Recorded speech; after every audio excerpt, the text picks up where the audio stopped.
having a force system at the bracket that will avoid uncontrolled tipping. That's something we'll see today. So using 0.016 night tie wire on a perio patient may not be the best idea because you will put a lot of uncontrolled tipping forces that tend to put a lot of pressure at this level right here, which is called the alveolar crest, and you may actually lose more bone. So that's something you need to really be careful about to make sure that there is no errors that is made in the mechanical system you will build for your patients. So that's just a little, and I have a whole course on orthodontics / periodontic lectures, but that's not the point today. The point is you have to always keep this in mind. And these used to be not a problem in 20, 30, 40 years ago because we only had kids in our practices. Now we have a lot of adults, and you have to understand that adults should not be treated the same as kids. They don't have the same biology. The bone doesn't remodel the same, and the force systems of your mechanics has to be adapted to your own patients. It's very important. Like a case like this one, little lady, she's 16-year-old. She's actually of Middle East origin. You can see that.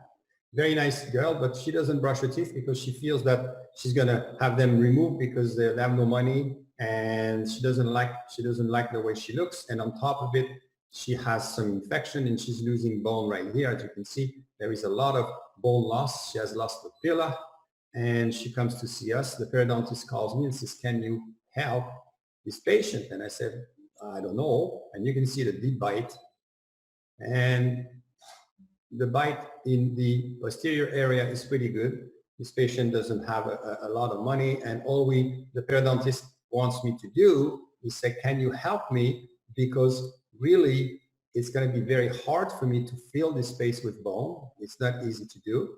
And second of all, there is this big diastema. She doesn't like the looks. Can you improve?" And I said, "Okay, probably we can. I don't know by how much we'll improve or not, but that's remain to be seen." And the idea is, now remember what we said about the center resistance is right somewhere in here. Oops, sorry. We'll put a cross, okay? The problem is if you just put a night tie wire and you're not careful and you put this type of a force to align the dentition, because the teeth are very upright on bone, you are actually probably in a case putting pressure right here, which you don't really want. So what I had to design instead, and let me draw the bone right here. Let's assume it's here somewhere. So the center resistance would be a bit higher. And what you need to do is you need to say, what do I want to happen to this tooth? Do I want to just align in a very, I would disorganized manner, or I want to probably get this force here, a very light force of intrusion. And most probably because the teeth are super upright, maybe I can tolerate to have a little force of rotation right here, which is called a moment. We'll see that later. So this is what I want to happen to the center resistance. I don't want a big moment and I don't want a big force. So what do? Well, I designed this system here, which is a dual wire system that gives me this type of force. So when I insert the wire at the bracket level, which is different from the center resistance, I get the force, which becomes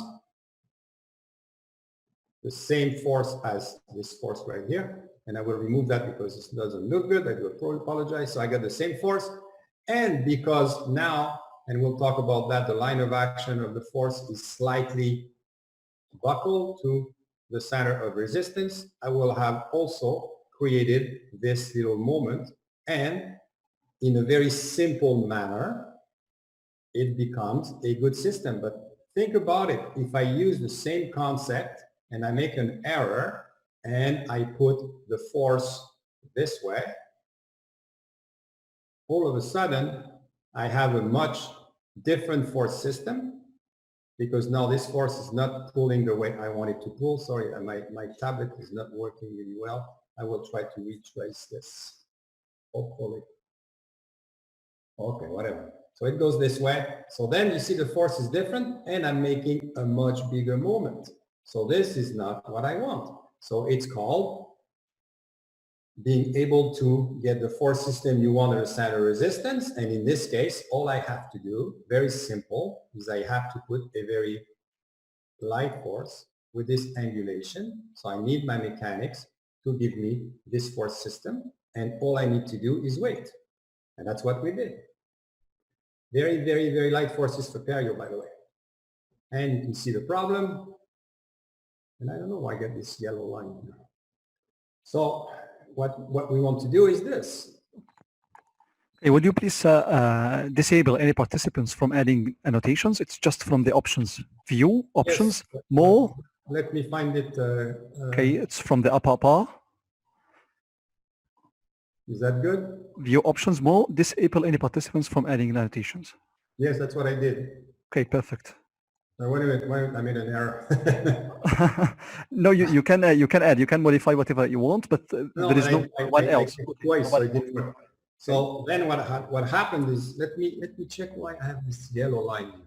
Okay, this if you try to erase it with the eraser. No, I can't because it's not here. It's oops. Wait a minute. I'm gonna give me a second. Okay, perfect.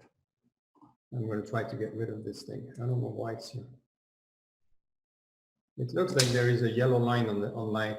Do you see the yellow line or you don't? Yes, yes, I can see it. You can see it. So I don't know where this yellow line is. It's here. I can't. It's on my. Well, we have to live with it because it's on my screen and I don't know why it's there. It's very bizarre. I think one of the participants may accidentally draw it, but I think we can remove it. Well, anyway, we can live with it. Okay. We can live with it. It's too complicated. Okay. Thank you. Yeah, you're right. Someone put this on, and that's okay. It's not that bad. So we have a yellow line now. Thank you. So what the idea is, we got to this level, which was kind of nice, with very simple. Obviously, the orthodontics is not finished because the lady, all she wanted was, we concentrated on the anterior front 6 teeth, and that's all she ever wanted. She didn't want any more treatment. But you can see many things that happen is now there is a gingival margin that has been reestablished. You see the difference? You were able to get the correct angulation of the teeth. We're able to get everything just with one simple system. And that's why I'm trying to explain to you. And that's her before and after. So it makes a big change. We're very happy. And that's the end of it. Okay. So what about forces? The problem in forces is we have to be able to control forces in many, many, many ways. And just not putting night eye wires. I gave a conference this morning about nickel titanium wires, and people don't quite understand that night eye wires do develop a lot of force, and they are not, as we think, a linear force. The more you push on them, the more force you get, and you have to be very, very aware of this. So what happens is you want a response from the PDA, right? And the idea is you need to have primary bone resorption. That's what you really want, as much as possible. And Dr. Melson has described this very, very well in 2001, and Dr. Wrightan before her and many other people. The idea is you try to be away from hyoidization as much as possible. So the big idea is to be able to get the best possible force. But again, when you think about it, and I will draw this, and I will ask you the question after. It takes a little while to draw because it's a little bit complicated. Yeah, okay, all right, I got it. So what happens too is we always, in orthodontics, we always think about force, but at the end of the day, what you have to understand, and that's why I also made a big point, is the force is actually transformed into a pressure. So always be very aware of how much pressure you will be putting on the surface that you are working with. And because depending on the orientation of your force, the magnitude of the force, you'll get vastly different results. So again, always think when you are going to be working your patients on Monday or whenever you are in Egypt having patience, because we don't have patience right now. We're still into lockout. Always try to see if am I pressurizing the teeth correctly. Maybe sometimes you can use more force. As an example, in big molars, you can use a larger force because you have more surface of contact between the root and the bone, so you can use more pressure. On low incisor, be more careful, because as soon as you put the same amount of force, you're going to get a whole lot more pressure, and the patients may not like it, and the perio support will probably not like it. Okay, so that's a study we did with Dr. Mark Mickey. You can see him right here. He's one of the very prominent bone biologists in the world looking at periodontal ligament. And you have to see something that is very interesting in this slide. That it's very blue, but the ligament is right here. And what strikes you is you should be very aware of this. This is the dentine. Sorry. It's hard to trace this way on my tablet. So you have this, and what should strike you is, this is why we can do orthodontics very nicely, is the thickness of the ligament is pretty much constant everywhere. And the goal of orthodontics is to maintain this. So please be very, very careful in the way you put forces on the roots or the crowns of the teeth, which transmit to the roots, which transmit to the alveolar bone, because this is why we get good tooth movement if we can pressurize the ligament the right way. So a single force, I'm going to go very quickly on this, and if you feel I'm too fast, stop me. In orthodontics, we measure force in ounce and grams, so elastics are in ounces. Why? We don't know. 2 ounce, 3 ounce, whatever it is when you buy it from the companies, and the forces are in grams. Like you distalize a molar, you put 200 grams of force. And one point is very important, and we'll look at that, is the point of application of the force. I think something that people tend to forget also is this is the point of application of the force. And depending on where you put the force, you will get vastly different results. The line of action, I will erase this, and sorry about the yellow line again. This is an interesting problem. The line of action of the force is right here. And again, this line of action is called LOA. Will make your mechanics vastly different, and the teeth will move in a vastly different way depending where the line of action is in relation to the center of resistance of the tooth, and also to the angulation of the center of the tooth. And obviously the direction that everybody knows, you can go, let's assume this is distal, this is mesial, but everybody has a good understanding of that, so I'm not going to bother you. And the magnitude, always, as I showed you before, you should go as low as you can go. So use as little force as you can to move teeth around, which has made Invisalign a very interesting option, because now they claim that they put very little force on teeth, but they're new plastic.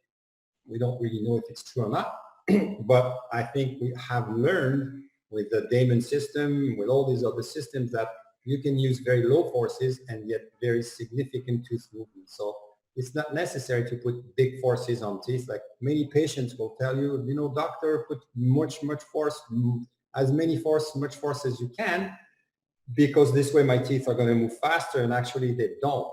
The more force you put, the teeth tend to move actually slower, and you have necrosis of the ligament, and you have pain, and you basically do not get what you want. So the problem that we have, again, in orthodontics is this one.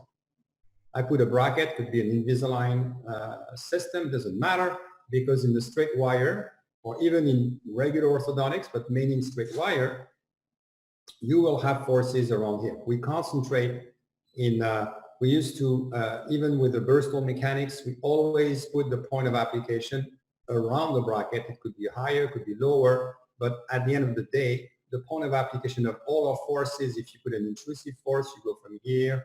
If you put a distalizing force, you go from there. So it's always how to transmit this force. Sorry, I'm going to try to change the color because it's going to be confusing otherwise.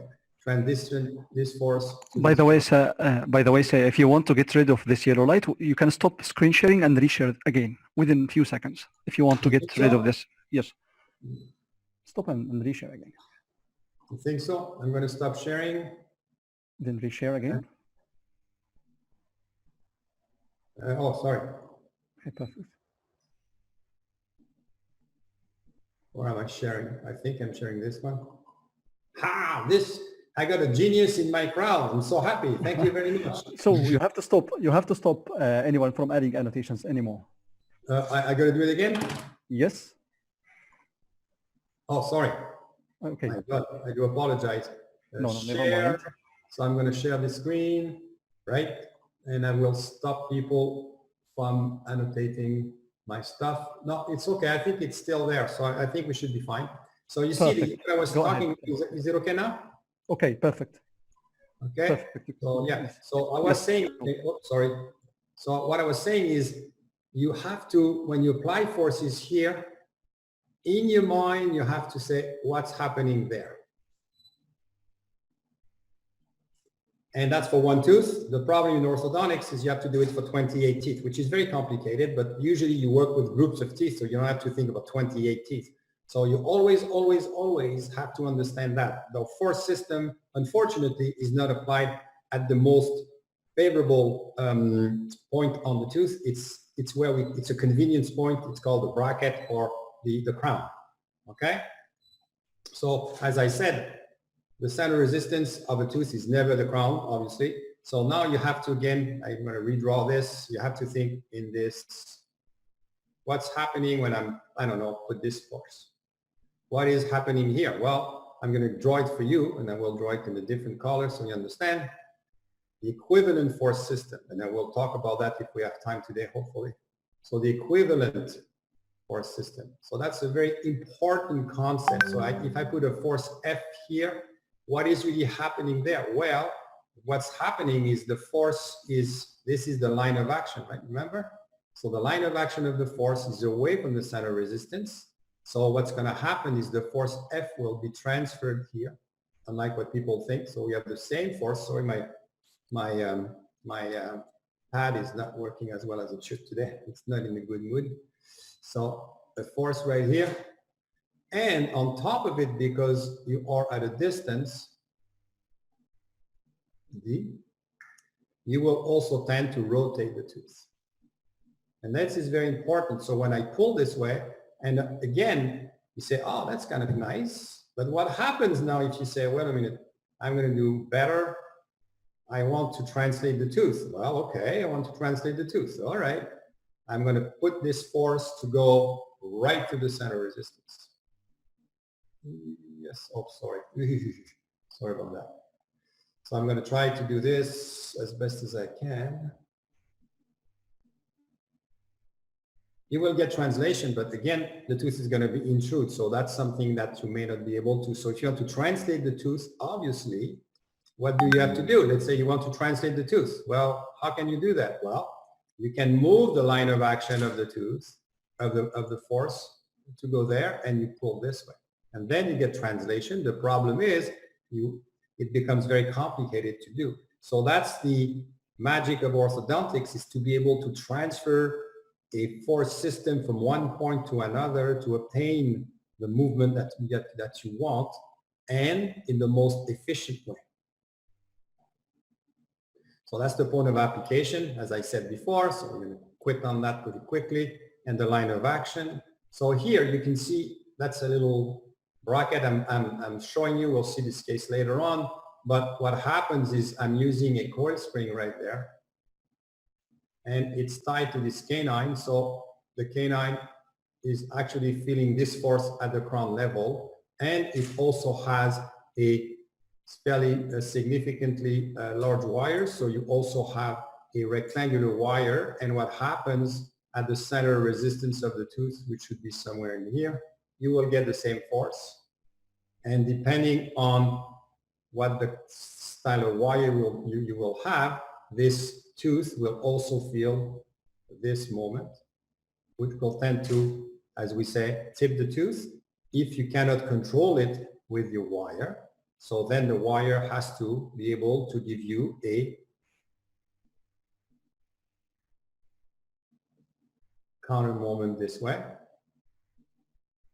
And the trick of orthodontics again is, for you have control of the force F right here. You understand that this is 150 grams or whatever you've put as a spring, and you have to trust the company for that. And now what you have to be able to control is the red, the red moment and the yellow moment. And if you want translation, obviously they have to be equal and opposite so that they cancel each other and you get perfect translation. If you want controlled tipping, which we'll talk again later on, what you may want to do is you still need the same red moment, but probably you will get a smaller moment here. So you will still have a moment and the tooth will only have controlled tipping. If you want to tip the tooth, which could happen, then you completely ignore the yellow moment. So having the control is super important as an orthodontist. So yes, this one is fairly easy to control because you know the amount of force that you are applying. And this one, I would say, the relationship between the yellow and red moments is basically what will make your treatments efficient and effective, or you will waste a lot of time because you tip the tooth too much and you rotate the tooth and it's not going well and you keep on fighting physics. So that's very important to you, is spend some time to design your force systems to be as effective as possible. And then you also have one concept that I was surprised that people don't understood is if you have an F1 force right here and an F2 force, because the line of action is the same, you will have the same effect. But if, let's say, you take this purple force and you decide to, I don't know, lift it, you push from here with this force, well, all of a sudden, you will not have the same effect. And in orthodontics, it happens many times because the brackets are not always at the same level and you assume that the force that you are applying will have the same effect. Well, they won't, because as soon as the line of action of one force is different from the line of action, let's say the bracket is crooked here, and I will draw it in yellow in this way. This line of action is different. You'll have different line of actions. You'll have different systems of forces competing for each other, and it doesn't mean you cannot do it. It just, what I'm trying to tell you is you have to understand as much as possible what's happening so you can plan ahead of what will happen to your treatment. And again, I'm showing you this at the beginning. Line of actions are vastly different. Same force, vastly different line of actions. So same forces of the same amplitude, they don't have the same direction. And the line of action, the center of resistance is right here. So pretty obviously, you will have vastly different results on the mechanics of you're going to need to apply. What about this one? This one is an interesting one. So if you apply the same force, and I do apologize, my drawing is not the best, but I'm going to try to make it a little bit better. Okay, so you have F1, F2. So the forces are the same. Those forces at the center of resistance will have the same effect in the direction, the distal direction. The major difference you will have is because you will be at a different, this would be D1, this would be D2, whatever, okay? So because these forces are totally differently applied with a line of action, the one at D2, when you add D2 and D1, this force here will have a very, very, very significant rotational power on the tooth. This one, let's assume D1 equals this half of D2, just for the sake of discussion, will have half, and this one will have 0. So you can see at the center of resistance of the tooth, which is what you want to move, you will have, because you have changed the line of action of the force, you will have vastly different rotational movements, but the center of resistance still wants to go distally, unlike what people think. So we still have a distal movement, but the big problem is on this one here, there'll be a lot of rotation, and obviously on this one here, no rotation. So that's very important to control, and Dr. Burstone tried in the old days to use very complicated systems, and I've seen that at the angled meeting. Actually, one speaker was giving a very nice lecture, and he was using a very big extension like this, as high as he could make it, and he was tying a micro implant right here. So I removed the 0, and now we have a micro implant right here. Okay, so now we have a micro implant, and the micro implant is pretty high because we are lucky enough to be able to put the micro implant to a very high level. And what happens is all of a sudden you put a force. I'm going to put the yellow force. It's going to be better. And what we have to, we put a yellow force right here. So you can see now that if you put the same force here, you will have a vastly different movement. And just by using what we call, Dr. Melson calls them power arms, you will get this force here is almost going to give you only a force, a very tiny amount of rotation. This one will give you a lot of rotation. So just by adding a very cheap piece of metal, you're going to get a much more favorable movement. Obviously, you're not always able to do that. And what happens is you end up saying, oh, wait a minute, I've seen Dr. Ratrové say that, but I'm smarter, so I'm going to do this. I'm going to put the line of action of the force right here. And I'm going to put the same force right here. And that should be the same thing. Well, not really, because now without the power arm, you're still at a significant distance of the center resistance. You still will get a lot of rotation. And on top of this, because this force now is at an angle, you will tend to have an intrusive force and less of a distalization force. If this is what you want, this is fantastic. But I've seen a lot of people retract canines this way. And what happens with this kind of a mechanic and the micro implant, the apex is going this way and the crown is going this way, which is not really what you want. So be very careful when you are planning these systems that the green force here, and I will redraw the other yellow one. That's important. The yellow was about somewhere in here. So this yellow force here and this green force there are absolutely not having the same effect. It doesn't mean that it's bad. It's called planning. So make the plan that you want. Okay? Very important. So we use the Cartesian coordinate for a force. And again, this is something I want to show you. People in orthodontics always feel that translation is this way. I translate canines, I extract premolars, I do translation. Yes, but translation can happen anywhere.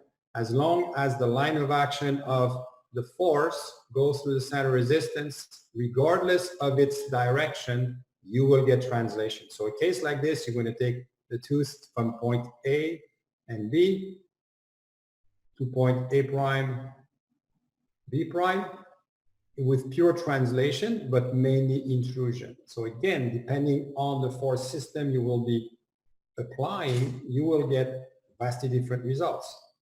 And you can do it with straight wire, you can do it with anything. This is something we'll learn later on, but I'm trying to tell you that you have to control the force system at all times. So you put a force on the bracket, and we're not going to talk about rotation right now. We're going to put a force right here. So this force is going on the red one. So we'll forget about that one right now. And you want to calculate, well, what is going to happen to this system is basically you will have Euclidean geometry and you say, okay, this is FR. What is happening to this force system? I got the X1 component, the X2, Y2 component, and what can I do? Well, I'm not going to bug you with this, but we use the Fx and Fy. Always this in your head. This is not something you will calculate when you work on patients, obviously, but always think of two things that are very important is amount of force you're going to put, 100 grams, whatever it's going to be, I don't know. But also keep in mind, very, very important, at which angulation you are placing the force system, because it has a significant impact on the reaction that you'll get from the tooth. So always, always say, well, I'm pulling this way, but I don't know, because maybe there is too much vertical force, too much horizontal force. So obviously you're not going to start calculating on a piece of paper, but always keep this in your mind, no? And we do this with geometries at the residency level to help people understand better the importance of the amplitude, the direction, but also this angle here is called the slope of the force. So you have to kind of keep this in mind that, oh, okay, if I put too much vertical force, that may or may not work. All right, I'll show you in a second what I mean. And then the biggest problem that we have, and I'm trying to understand this better and better, is you can oftentimes get your incisors into a 2D consideration to calculate the center resistance and the center rotations. It's hard to do, but it's feasible. The problem is the molars are big teeth and they always work in 3D. So every time you put a 3D force like this one, could be a distalizing force, could be anything, you will have a massive amount of XYZ coordinates. Well, I'm going to put a red, make it easier. Okay, so you put a bracket here, whatever it is, and you're pulling on the tooth. What's happening is you have an effect on X, which is the AP. You will have an effect on Y and an effect on Z. And you may notice that in many of your patients, you put a lot of force and you say, I want to retract the canines, or I want to retract whatever, and you use, I don't know, some form of a coil spring or power chain, doesn't even matter. So we'll change this for a simple force. And what happens, this force is the same as on the other side. So now you have a distalization force on the canine, a mesialization force on the inside, on the molar, and maybe you just want to close the space. The problem that many times you will have, and we tend to forget that, is at the center resistance, you will tend again to have a good mesial force, which is, you may want that, that's very good. Problem is you have this moment. But the worst one at the molar area is the moment that you don't see is this, oops, sorry, is, I don't know why it's doing this. The moment that you don't see is the lingual buckle. So what you do sometimes is, by the time you finish retracting the canines, you look at the molars and the occlusion is not good anymore.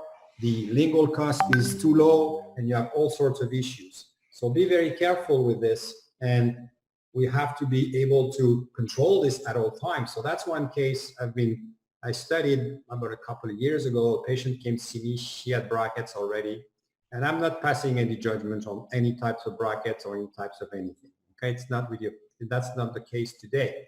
But the patient you can see here has a fairly good amount of alignment. So the alignment isn't bad at all, it's okay. If you look carefully, you may say, well, I see a lot of lingual aspect of this teeth. It may not be so good, but you never know. You look at the lower, you can see that this tooth and this tooth is not really on the same level, but all in all, it's not, bracketing is okay. There's nothing really, horrendous to say, well, what's happening? And the problem is now the patient says, well, this is what happened. So this was a straight wire system used maybe not in the best, I would say, indication. And what has happened is now the teeth are out of bone right here. So you have a dehiscence right here. The canines have been, buccally displaced. So that's not good either. You can see now the lingual cusp of the premolars have been kind of over erupted because there was this famous, as I told you, this famous moment that has been created in 3D. What else can I say? And then what happens is, okay, there is a bit of a cluster, but that's not the problem. What happens is you have now those cusps are touching, And the big error from people is they say, oh, that's not a problem. All I need to do is put some form of elastic, and then you calculate the system. So let's see what happens. The system is really, you see there's very little overbite. So what happens is now I'm going to try to draw I don't know. Let's try to draw this thing correctly. Not really correct, but that's the molar, that's the buccal, that's the lingual. And what has happened is you put the bracket here and you had this unfavorable moment. And what has resulted in, you may have seen that. And sometimes you have the same on this way. You can see that there is a bowing of the arch. So I'm just going to use the labiolingual aspect. So now you have this. So the problem is you have to say, okay, what has happened is before probably the teeth were in good contact because nature doesn't give you this occlusion. So what I've created as a small error is I've done this. I've done an extrusive moment and I've gone rotation. So this is what I've done. All right, so that's my error. I need to fix it. So what I need to do,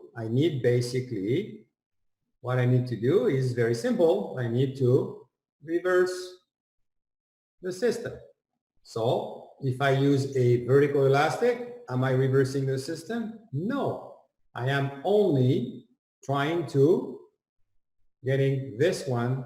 I'm going to get, if I do this at this level, I'm going to get this moment. So you see the green and the yellow moment are pretty good. So maybe I could argue that, you know, that's not so bad. But the problem is I'm actually making the extrusion worse. So this is not good mechanics. So you have to stop and probably instead say, okay, whoops, I'm going to redraw the tooth.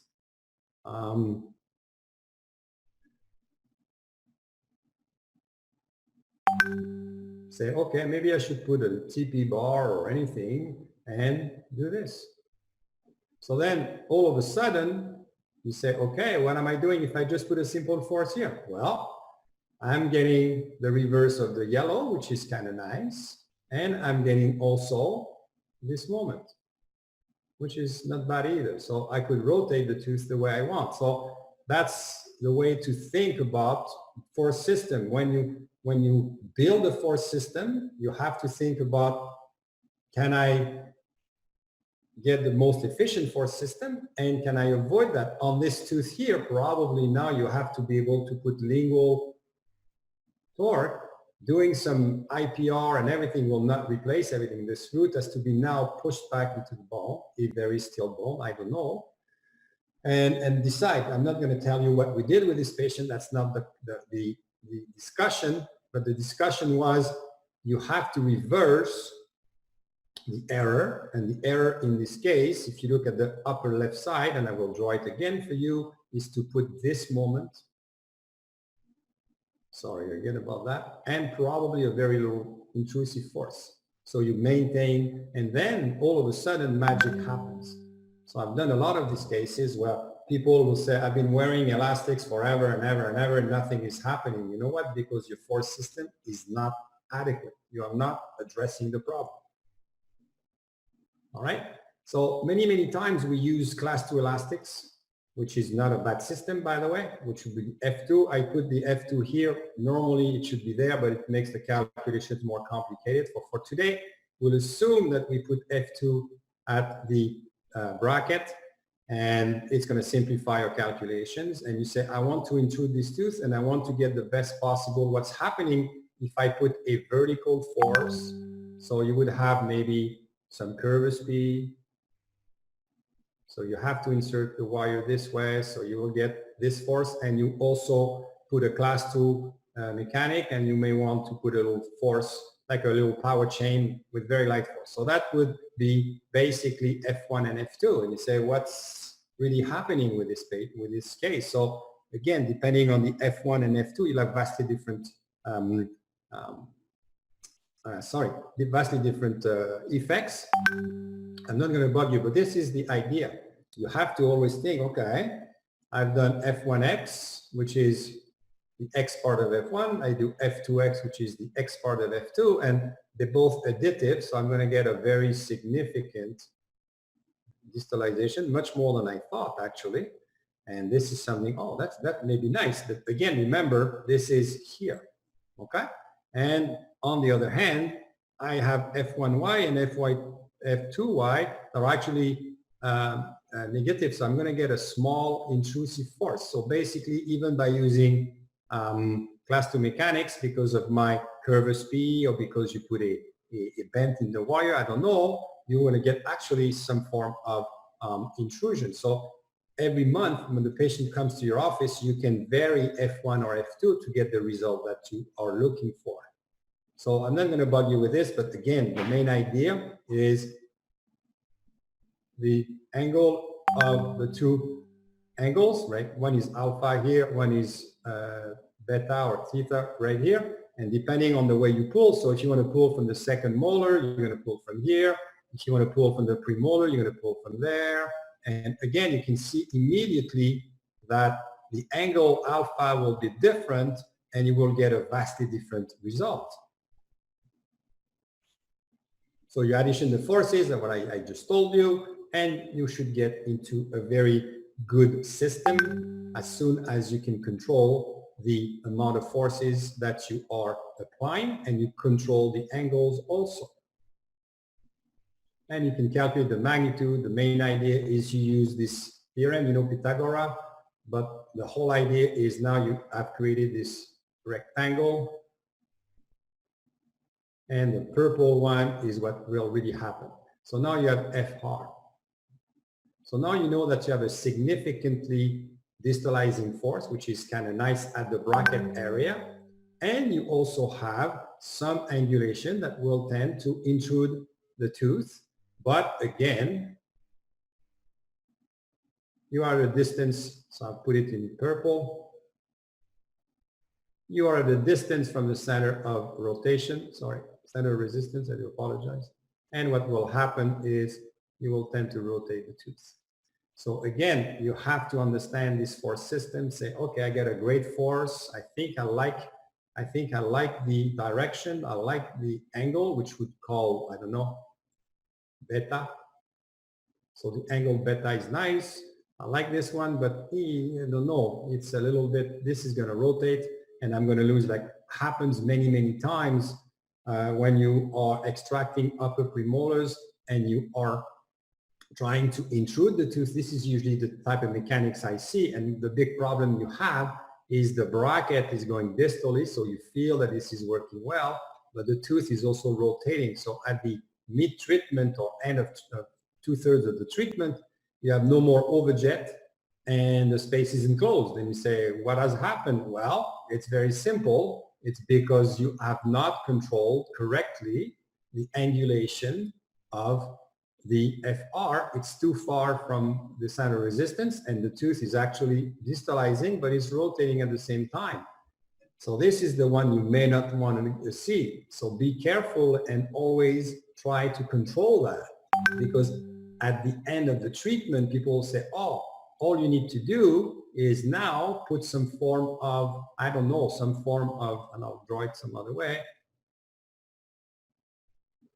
All you need to do is put some form of torquing system, like a spring, a Warren spring as an example, that would push a little bit of a force like this and a force like that, and you will create this couple, which is very nice. The problem is it takes forever. So what has happened, you've taken a lot of time to distalize the teeth, and you're going to take a ton of time to upright the dentition, and the treatment will take a lot longer than it should have been. So my argument is, when you are going to plan your case, make sure that this FR is actually at the correct distance from the center of resistance.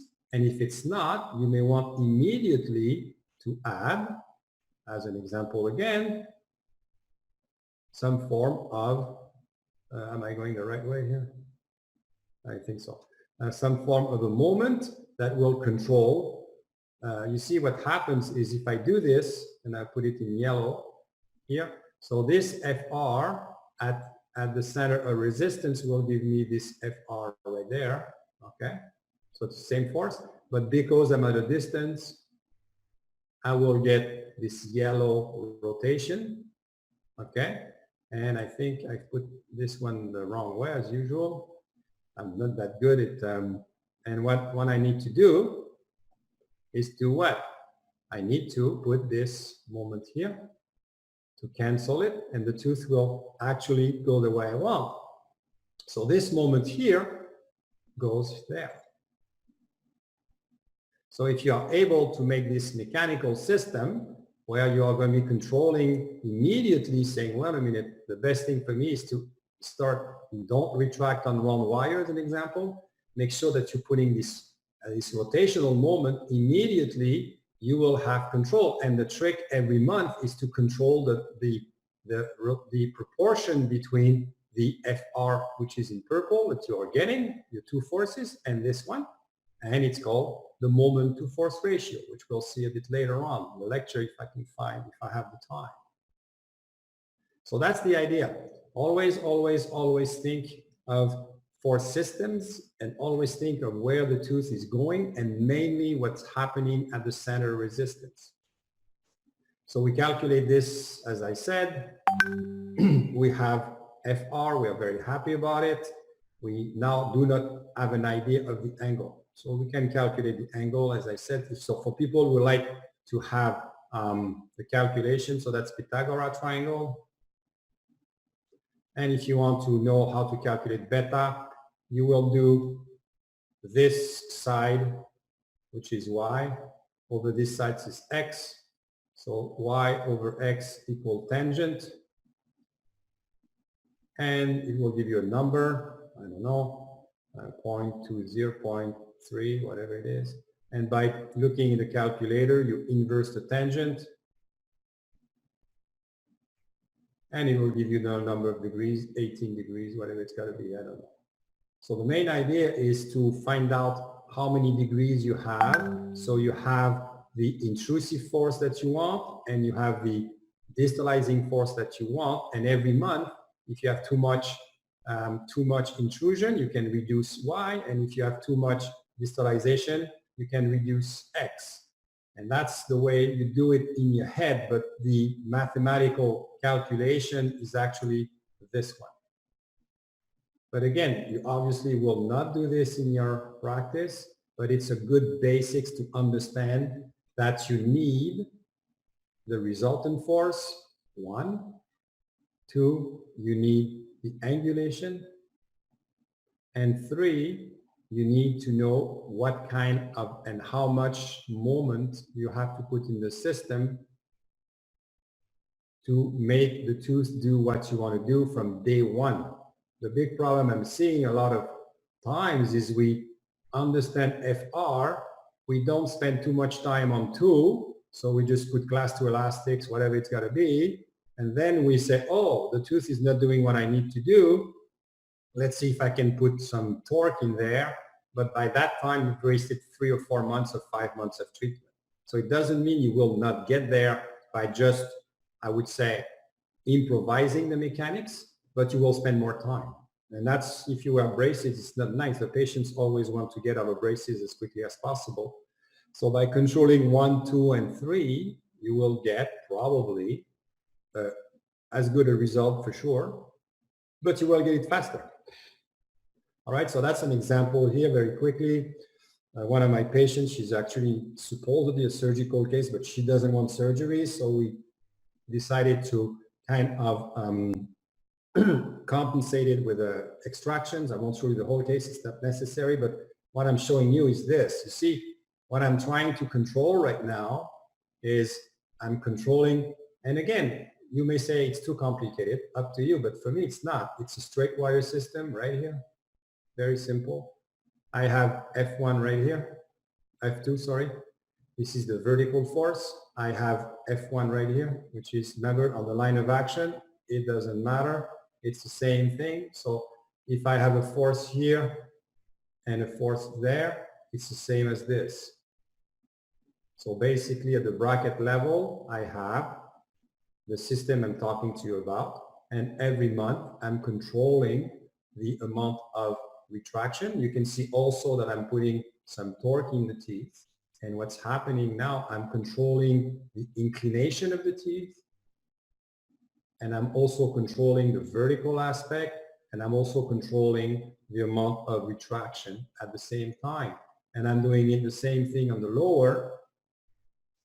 I should have, in retrospect, every time I look at the case, must have been lazy the day I did this one. I should have done this, which would have taken me another 2 minutes. I don't know why I didn't do it, but anyway. And we'll talk about different ways, but this would exactly the same. I'm controlling this, I'm controlling that. And it took me another 10 minutes to bend the wires, but I saved a lot of time because now I have basically not much to do. All I need to do is, with this mechanics, is every month I look at the patient, and if I don't like what I see, I can put a bit more torque in the wire, but right now she's doing fine. So all I'm doing is I either increase the F or I increase the Y, the X. Usually I leave the Y the same. Okay, so it's less trouble, and I may put a bit more force on the X. So if I don't like this, I may go to this. So by changing the X, I change the direction of the force without having to remove everything. And sometimes, you know, you can do it many ways, but that's a very, very simplistic way of showing it. But this patient was not, you see, it took me a little bit longer to bend. Yes, you have this to bend, but it doesn't take very long. And the big advantage, if you use only straight wire on a case like this one, and you put a straight wire, and I don't know, you put a little loop right here or whatever, and you start pulling. The problem is, then you look and say, okay, that's cool. That's going okay. I like that. But the X is good, but I'm going this way. The Y is not good. I don't want the Y. The Y is actually taking these teeth this way. Oh, and then you start doing this. Your bite is closing on you. And you say, oh, this is not good. I need to do better. So what you do is you add some curve speed. Let's do it. So then what happens, you put some curve speed, right? Okay, and then you go this way. And then the tooth wants to go this way. So basically you are fighting your own mechanics. So that's why it doesn't mean that on every case I put these 4 wires, don't get me wrong, but a case like this one was to me a simple approach to get the bite opening very simply and to get what I wanted. You could have done probably with a bit of curve speed from the beginning. Why I don't do it in my practice, especially in adults, is I don't know the amount of force I'm getting there with the curve speed. So I like to control the amount of force that I put, the vertical force, so that's why I use this wire. But you can use it with the curve speed also. Problem with the curve speed, you tend to go this way, which is not what you want. So it all, I mean, maybe it is, I shouldn't say that. Maybe that's what you want. So be careful of thinking in 3D. Be careful. And this is one I'm showing you. That's one way. And you can see that it took less than 8 months or whatever it was. And the patient now is a class 1 canine. It becomes a simple case. You know, I think it was 8 to 12 months to do that. Not much to do every visit, just a matter of closing the space slowly, being very patient, and not putting too much force on the dentation. So again, I'm just showing you the mechanics, not the result. And that's what we got. Very, very, you know, nothing special because she's a surgical, some could have been surgery, but we also wanted to procline the incisor, so I did it on purpose. If you don't want to procline the incisor, there is a little trick to it, is instead of tying the metal here, you tie it there. So then the F becomes here, and you tie it here. So you don't have proclination. But because in this case I didn't mind much proclination, I wanted a bit of proclination, then I tied. So the way you tie is also a very significant effect on where you're going. But that's another discussion. Okay, so that was pretty easy, no problem. All right, so let's look at the, sorry, I'll just do the conclusion of the first part. And I showed you a method to calculate the amplitude, which is very important, as low as you can go. I'm going to put the yellow here because purple doesn't show much. So go as low as you can go. And what you want to do is calculate the angulation, okay? And I'm going to show you something. Immediately, let me show you the importance of getting the, can I get this here? Yeah, and this one, yes. Where am I?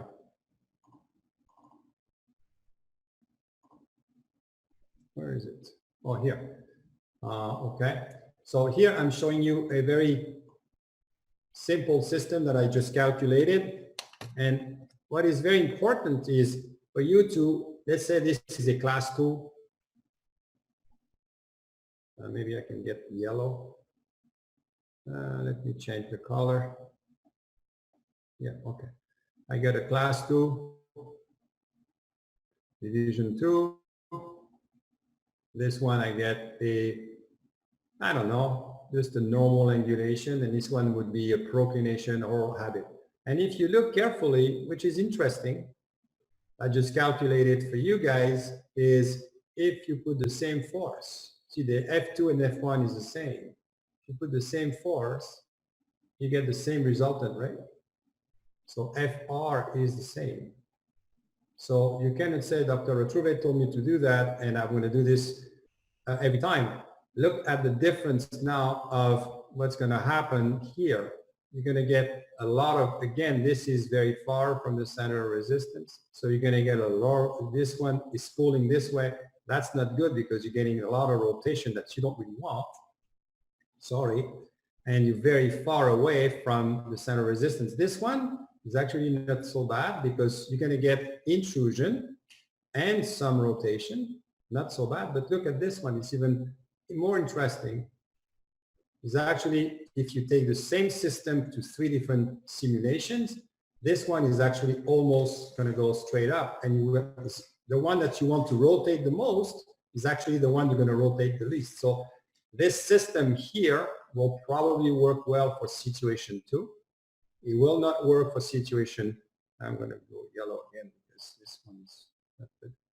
Will probably not work for situation 1 and not work well with situations 3. So again, my system here is applicable only for one situation. So you say, what could I do? Well, let me see if I can get rid of this. Yeah, I can remove that.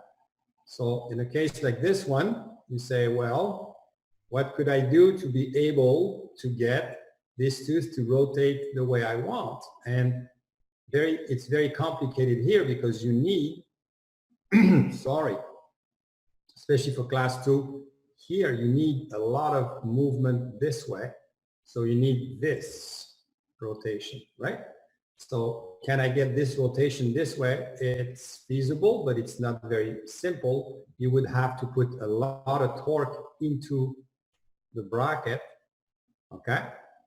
And probably avoid a lot of force here. So reduce this force there. F1 should be reduced. Okay, a lot. So then you're going to get a lot more. If I put it in purple,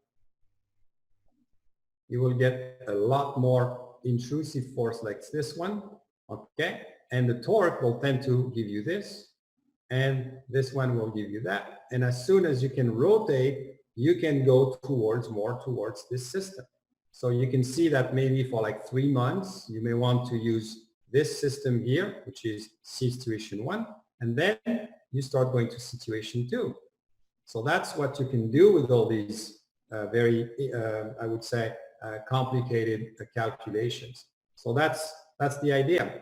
And the concept is very simple, but you need to understand it very well in order for you to be able to use it to your advantage. So what's the type of system? So there are some simple forces applied to the crown of the tooth. You know that. We just saw it. Line of force, the force, I'm not going to bug you too much, and the distance. So that's always the same concept. And if you want to look at, I'm going to go there for a second, you have to calculate the force system, the center resistance. So the best way to do it is to add 2 forces equal and opposite. Sorry, I need to, yeah. So you add, this force is added, this force is added, this force is the one you've put on, you've put maybe a power chain or something. and this is in your head. And what happens is now you have 3 forces instead of 1. And you see that here you have a system where this is a couple, where this one is actually rotating the tooth, and you have this force. So now what you have is what you are rotating. So that's the force system of the center resistance, and it looks like this. So why is it important? It's because I will show you with this my new little, if I can bring this up, maybe I can, hopefully I can. Yes, I can. Yes, it's going to come. Okay. So I've been looking at this case like as an example, and you say, all right, what do I want? I would like this tooth to come to here with the most effective kind of movement. So if I use now just a simple force, and I cannot draw on this one, so you have to follow my mouse, and I will use a round wire as an example, and I will pull here with a force. I will tend to have the center rotation of the tooth will migrate apically, as we've learned. And what happens is this tooth is actually going to go back. That's kind of nice. I like that. So now it's retracting. But the problem I'm having is there is a lot of bite closing, which I don't really like. But at least the tooth is going where it's supposed to be. That would work really well if you had, let's say, if you had, sorry. Okay, I'm going to leave it there. If you had a habit and the teeth were lower and you just want pure tipping, so that's perfect. You get what you want. The only thing is the apex moves in one direction, the other one doesn't. And then you say, wait a minute, maybe I should have a perio patient. I don't want to put too much force on the coronal aspect of the perio. Maybe I should use, it's called controlled tipping, where you can rotate the tooth around the apex. So I'm going to change the force system, and I will put a bit of torque on the bracket. And what will happen is I will now move this tooth, but you see I get even more bite closure, which is not good, but the big advantage is the apex is actually staying where it is. So this is a very valid option as an example when you have a high canine, which is labially positioned, and you want to drop it and you want to distalize the crown at the same time, and you do not want the apex to come forward. So you apply what we call controlled tipping, where you transfer the center or rotation of the movement right at the apex. So that's a force system. I will explain to you a bit in a moment how to do that. And you say, okay, but what happens if I just rotate the tooth around the center resistance? Okay, let's have a look. And again, I assume that the bone level is good. So I do this and I say, okay, this is nice. But now, now I'm not closing the bite so much, but the problem is the apex is going way too buccal, and the tooth is very upright. That's what happens when you don't control a rotational moment, when you retract teeth and you let too much rotation happen. And what is happening is now you're stuck because the tooth is upright and there is still a lot of space to go. So that's not good. So you could also say, wait a minute, maybe I could just translate the tooth, which is okay, but it's not really rotating it the way I want. So I say, all right, so that's not good either. So what can I do? Maybe I can put the center rotation somewhere differently, and maybe I can get a better setup, and all of a sudden, that's not good either. So let me try a better one. I go higher. Let me see what's going on. Yeah, that's getting better, you see. Already I'm getting better. The tooth is a bit too upright. So what I'm saying is by changing the force system that you put at the bracket, you will get a lot of different results. And obviously you cannot calculate the center rotation all the time, but that's something you need to understand very well.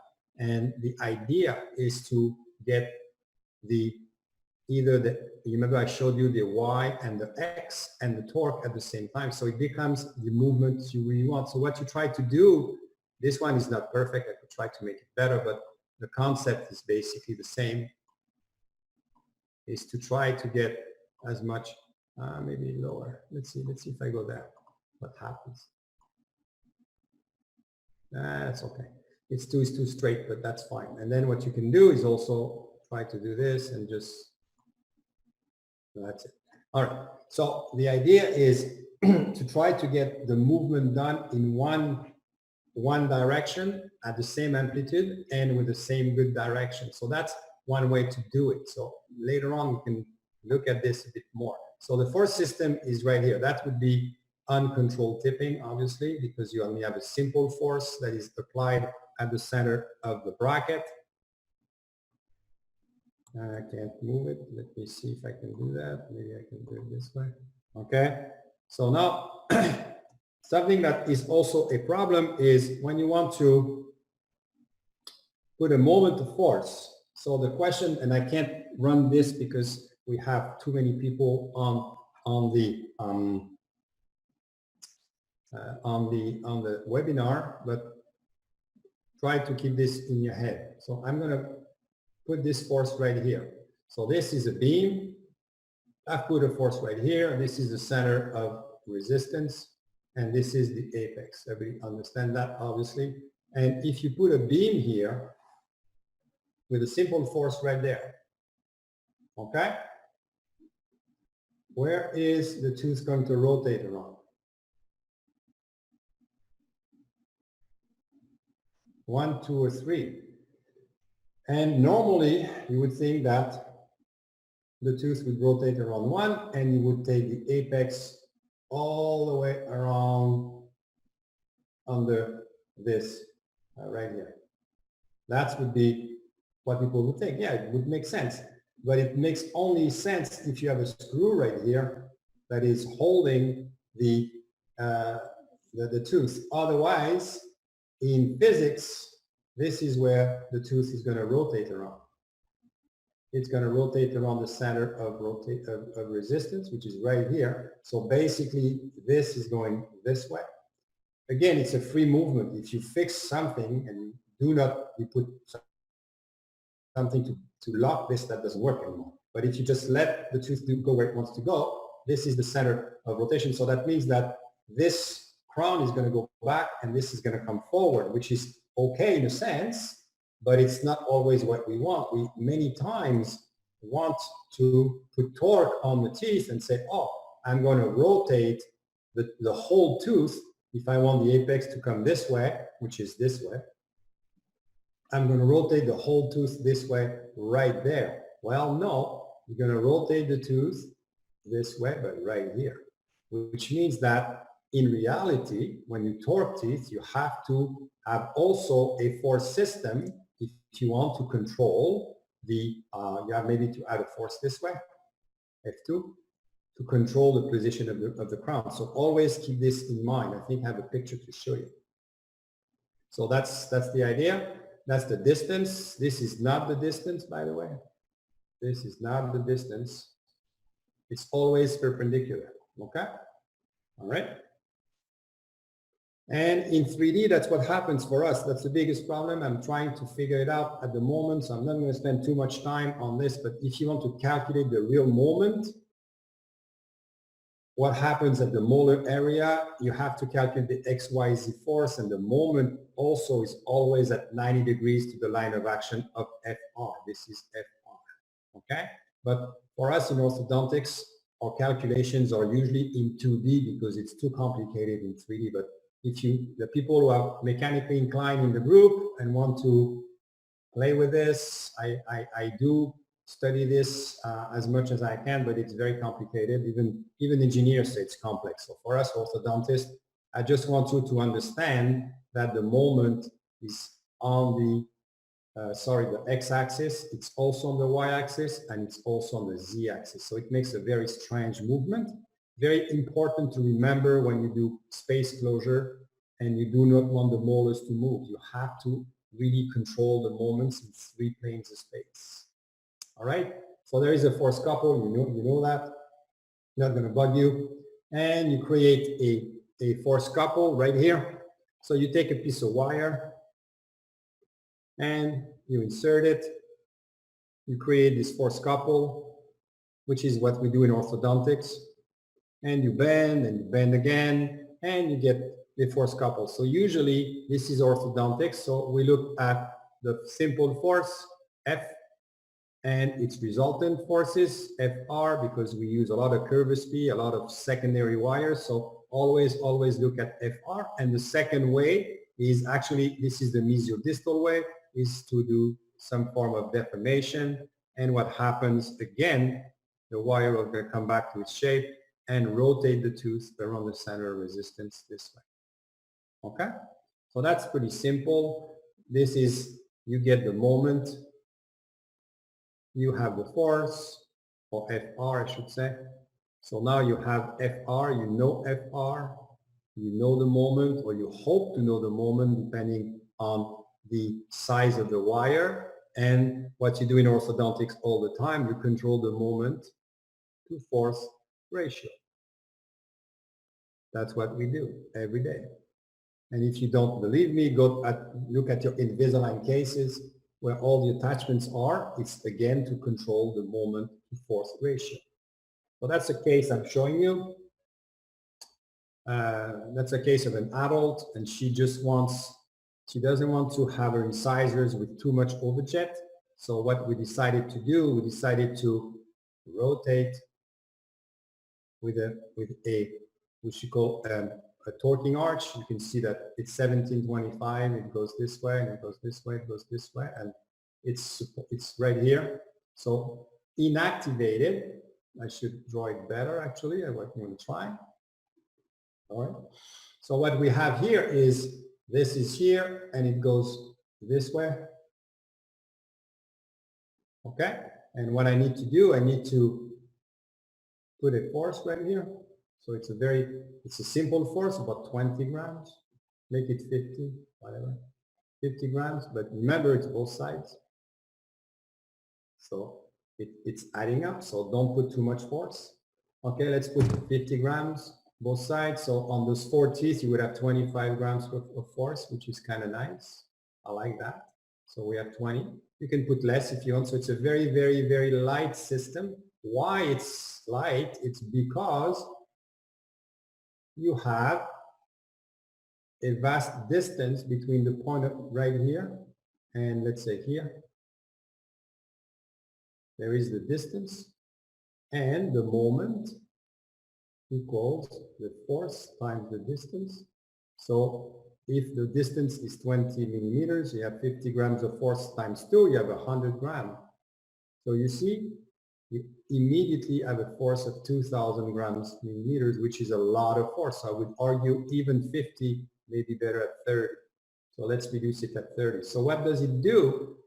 Well, then the advantage is you have the perfect torque with very little torquing action. So even with a very small force, you see, depending on the distance, that's why the distance is so long, is because you can reduce the force. If you go here, well, you have a very short distance and you need to put more force. So that's why we tend to have long distances with the cantilevers. And that's what I'm doing right now. And what happens is, what you want to do is you have the moment, remember what we said? So if we draw the root, you have the moment right here. And you have, you have 2 choices. Very simple. You may say, well, this is what I want. If you put this back on for a second, this is what I want. I'm going to go right here. All I want is this. And can I move this thing? Okay, I'm going to put the torque right at the center of resistance. And what I'm going to do is this. See, you still have a rotation. That's a pure rotation. Do I want this? Yeah, I don't know.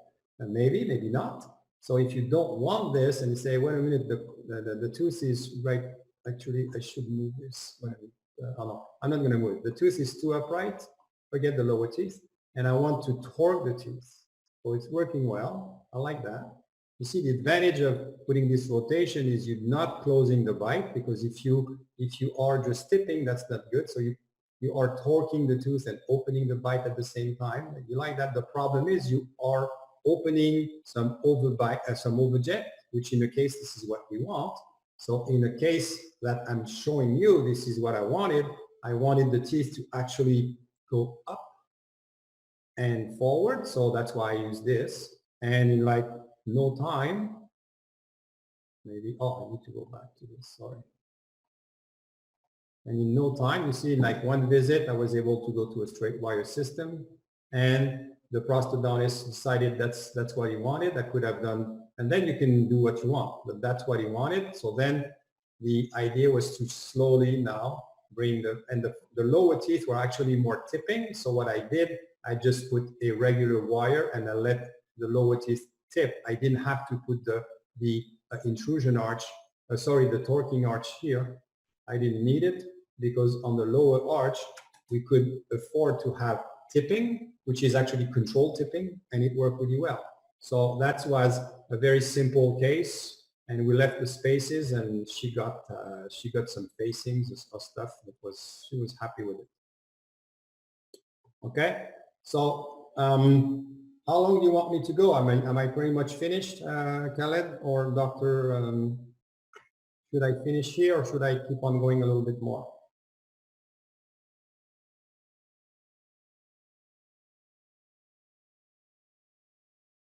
Oh, did I lose them? Oh, thank you, Dr. Jen. Thank you too much. Dr. Ashraf, Dr. Jen, Yes, we're asking if he stop here or can he complete a little bit. Yes, I understand. I have many questions from. Okay, so we should stop and ask the questions. I noticed that you asked to ask any question and interrupt you, but I was muted, so I can't I can't send the question. That's all right. We'll do it now. Okay, but now first question was from Dr. Shendi. He thank you for your webinar, and he asked to what extent of vertical alveolar bone loss I can move the teeth. Okay, I'm gonna draw very quickly. Okay, the problem if you have a tooth like this, all right, and you have very light bone. The problem that you have, if you put a bracket, or even I use mainly Invisalign for one reason, is I can ask Invisalign to put the force right in the center of the tooth, which is an advantage, okay? But again, because of the surface right here, all right, what I want to do, I want to avoid this and this as much as possible, uncontrolled tipping, because you put too much force on the alveolar bone. So you want the tooth actually to intrude. The issue people think is by intrusion, you will gain bone, magic. Not really, okay? What you want to do is you want to avoid losing more, and you want to make the bone as best as you can. So what you do, you will use what we call an intrusive force, and this is too small. Let's assume that you have a bit more bone, because then it's ridiculous. Okay, so you have this bone and the center resistance. Okay, so what you want to do, you want to avoid any force that will be like this one. People say I use light night eye wires, and you see the distance is huge. And what you do, by doing this, what you need to do is you have a lot of moment. Can you see that? Yes. So the problem you have this massive moment right here. And what you do, you're putting a ton of force here and a ton of force there, which is not so bad here, but you lose bone here. That's a bad idea. So what you need to do as much as possible, which people don't understand, I will redraw it in a second, okay, is what you need to do is actually do control tipping of these teeth. So the control tipping is different in the sense that you still have the same force right here, okay? So that's the same force. And then in order to kind of reduce this moment, which is too much, what you do two things. One way of doing it is, which is the simplest way? I showed it to you. What can you do? You can change the line of action. So you can put a pin right here and only pull from there. So you see, you have reduced immediately the amount of moment. So immediately you get controlled tipping and you put the pressure on the whole bone, which is way better. Or you can do, okay, what else do I need to get the same concept? How can I get this yellow moment? I can also have a yellow moment here, right? And what you do, you put a rectangular wire to have this moment, okay, which is not full. Or you can put a system like a spring, whatever it's going to be, that will give you the moment. So you need a force, okay, and you need a moment. You do not just want the force. People say, oh, if you have perio, just use round wire. It's a bad idea. You need to have the moment also, but not a big one. You need a small moment. So I don't know if this is a whole lecture, but I could answer that. The main thing, if you have perio patients, is use Invisalign.